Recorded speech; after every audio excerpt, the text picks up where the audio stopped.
পড়তে বসলে কিছুতেই পড়াশোনায় মন বসে না, বারবার মন মোবাইলের দিকে চলে যায়।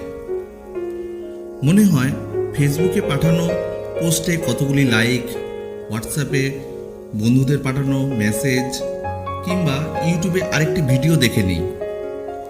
মোটিভেশনের হাজারো ভিডিও দেখে মন 5 মিনিট পড়ার প্রতি টিকে থাকে না।